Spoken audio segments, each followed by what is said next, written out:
Oba, escaladores e escaladoras, tudo bem? Como é que vocês estão? Bem-vindos ao canal Escalada Consciência e vamos mais a uma prosa de escalada. A ideia de hoje eu gostaria de falar de uma coisa que eu gosto muito, que é treinamento, né? Treinamento de força e resistência. Treinamento de força e resistência para os flexores de dedo. E aqui no canal Consciência, né, eu quero chamar a atenção para uma pesquisadora, a Eva Lopes.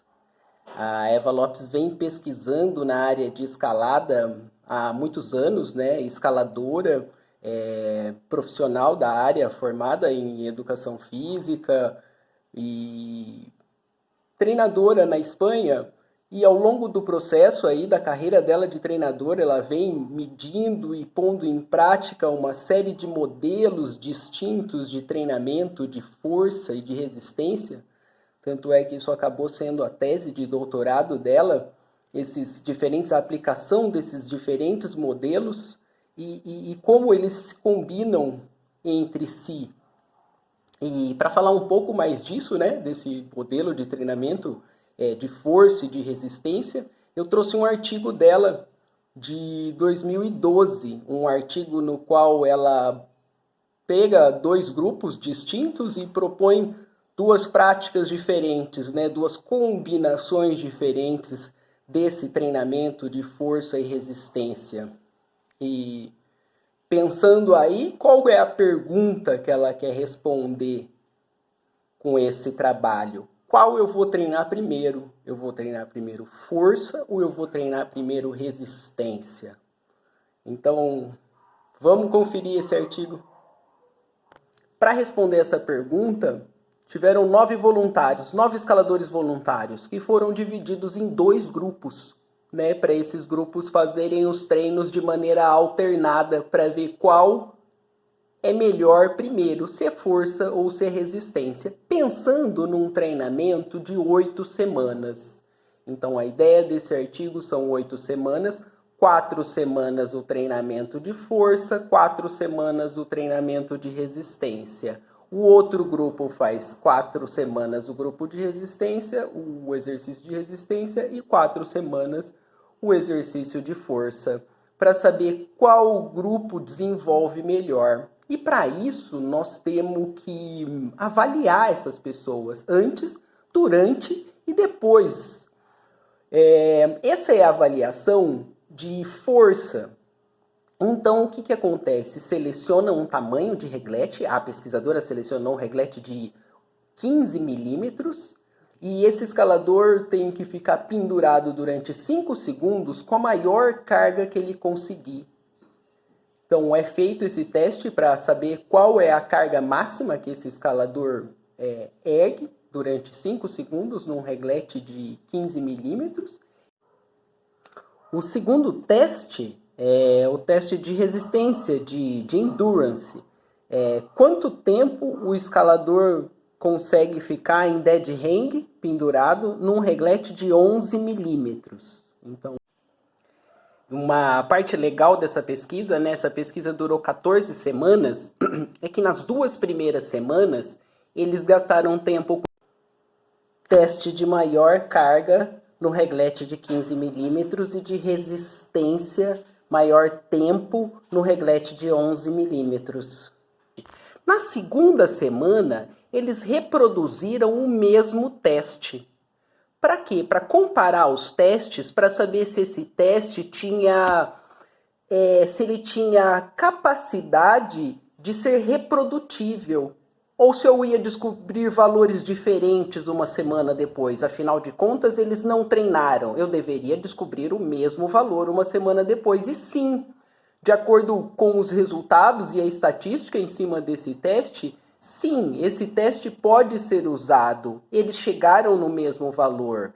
Então, presume-se que quando eles treinarem e houver uma melhora, esse teste vai ter sensibilidade para observar essa melhora, tanto no menor reglete quanto na maior carga. Isso para a gente é fantástico, porque hoje a gente sabe, né, com dados mais robustos, que a gente pode aplicar esse teste na academia, com o nosso aluno, né, com o nosso amigo, com nós mesmos, e que é um teste que vai ajudar numa reavaliação, saber se aquele treininho que você tem feito no último mês tem atingido o objetivo, caso seja de força, se tem aumentado a força, caso seja de resistência, tem aumentado a resistência, se o treino de força aumentou a resistência. Então, aí vai uma das coisas boas desse artigo, que é a reprodutibilidade desses testes de dead hang, uma coisa ótima aí pra gente. Então, como é que foi o exercício desses dois grupos? O seguinte, um grupo fez exercício resistido, resistindo no menor por 10 segundos no menor reglete, e o outro grupo fez exercício de força, resistindo num reglete de 18 milímetros por 10 segundos, com a maior carga que ele conseguisse sustentar. Previamente ao exercício, eles já tinham determinado essa carga nas semanas de teste. Então, quando chegavam para treinar, o protocolo era o seguinte: eles faziam 4 tentativas antes da primeira tentativa do exercício, que eram tentativas com cargas menores, crescente, até atingir a carga que eles já tinham determinado que era a carga máxima ali para fazer o exercício, ou o menor reglete, e aí sim faziam as tentativas, né? Fizeram 4 semanas um grupo resistido, um grupo fazendo exercício com carga máxima e o outro resistência de menor reglete. Fizeram uma semana de avaliação e depois mais 4 semanas, o que fazia um módulo, um exercício trocou, fazia o outro e vice-versa. Ok, acabaram mais essas 4 semanas, fizeram uma terceira avaliação na semana. Esperaram uma semana e fizeram uma quarta avaliação para ver se houve uma estabilização desses ganhos, né, ou se já havia uma perda. E esperaram mais uma semana e fizeram uma quinta avaliação para saber como estava se comportando esses ganhos. Então, qual é a pergunta? A pergunta é se eu treino força ou se eu treino resistência primeiro. E de acordo com essa tabela que vocês estão olhando aí do lado, tem o que aconteceu com os dois grupos. O primeiro grupo treinou resistência e depois força. E o segundo grupo treinou força e depois resistência. E o que é extremamente legal dessa tabela aí do lado é que você vê, porque existem várias avaliações. Avaliação antes do cara começar, no meio do treino, depois do treino e 2 semanas depois que ele parou de treinar. E aí você observa que o grupo que treinou força, logo na primeira avaliação, melhorou força, mas ele também melhorou resistência. E o grupo que treinou resistência, melhorou resistência, melhorou pouco e melhorou força pouco. Então, a relação que se estabelece aqui, primariamente, é essa ideia. Primeiro eu treino força e depois eu treino resistência. E a coisa mais legal disso tudo é a ideia de que é um artigo curto.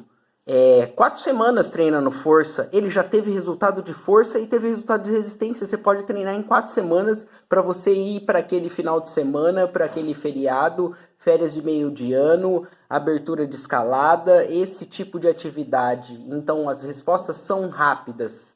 Você pode se organizar aí em 12 treinos, o que daria 3 treinos por semana. Em um mês você já tem um resultado de 10, 15% de aumento de força. Isso é muito bom. E esse artigo foi feito com escaladores de elite, o que é mais difícil ainda eu ter uma melhora, porque são pessoas que já treinam constantemente. Então, quando eu penso no público em geral, né, escaladores aí abaixo de 10º grau, esse tipo de treino é perfeito para que haja uma melhora, né, a curto prazo.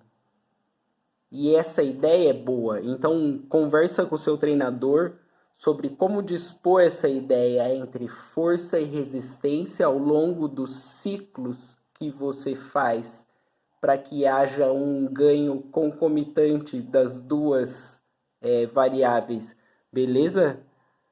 Estou à disposição para treinar. Gostou do vídeo? Dá um like e acessa o canal. Bom treino, boa escalada, beleza?